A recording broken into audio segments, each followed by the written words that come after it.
अस्सलाम वालेकुम वरहमतुल्लाहि वबरकातुहू। जनाब अज माशाल्लाह अपने पंजाब की नंबर 1 ब्रीड माशाल्लाह 3 बकरों की लाट ने। वीडियो को शुरू तो लैते ना आखिर तक वेखना, इंशाल्लाह बकरे वेख के थोड़ा मजा आउसी।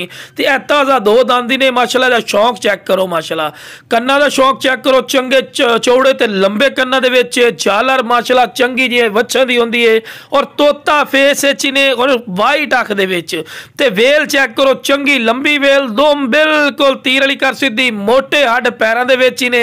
और बिरा यह पठोरा किसी अयाली को या किसी फार्मर को या किसी मंडी तो पुछ ली सो ना तो कम अज कम लाख लाख रुपया या 80-80 हज़ार रुपया डिमांड कर लेंदे ने वो नस्ल का बकरा ही ने।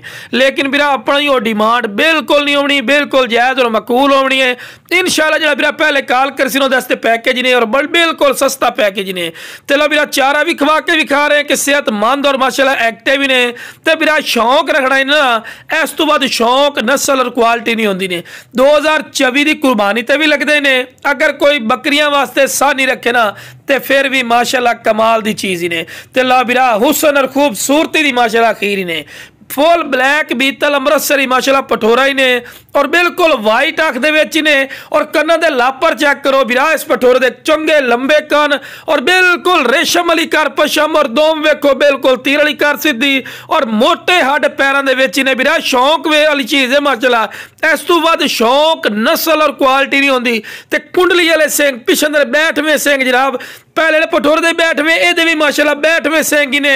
शौक वाली चीज़ां ही ने बिरा। यह चीज़ां तुसी मंडी चले जाओ ना तो 70-75 हज़ार रुपये तो थले पठोरा एक नहीं मिलता, क्योंकि नस्ल क्वालिटी और शौक का पैसा होंदा है। तो लो बिरा अख वेखो माशाल्लाह बिल्कुल वाइट अख माशाल्लाह जिवें नगीना होंदा इस तरह किसू और आंडी पठोरा ही ने।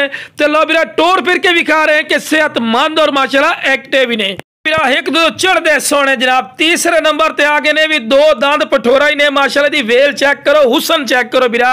इस तो बाद कोई खूबसूरती होंदी है माशाल्लाह, कन्ना दी चौड़ाई और लंबाई चेक करो, झालर माशाल्लाह कमाल दी, बिल्कुल तोता फेस वाइट अख दे विच ने और मोटे हड्ड पैरों दे विच माशाल्लाह पठोरा ही ने और दोम बिल्कुल तीर वाली कर शौक रखना। तो इस तो बाद शौक नस्ल और क्वालिटी नहीं होती। पैर बनने क्योंकि तुम वीडियो बना के चेक करवानी और बिल्कुल भी कुंडली वाले सिंह किसू जिन्होंने चिपटे सिंह आते हैं। तो शौक रखना ना बिरा, इस तो बाद शौक और नस्ल ही होती है। बिल्कुल तोता फेस, चंगी झालर और चंगे कन्ना दे लापर और ताज़ा दो दांदी ने और आंडी पठोरा ही ने बिरा। चेक करो और फोटोवें नलों के विच लो बिरा टोर फिर के भी खा रहे हैं कि सेहतमंद और माशाल्लाह एक्टिव ही ने। तो जिस बिरा तिने पठोरे चाहिए तिने इकट्ठे ले सो इंशाल्लाह फायदे च रसो।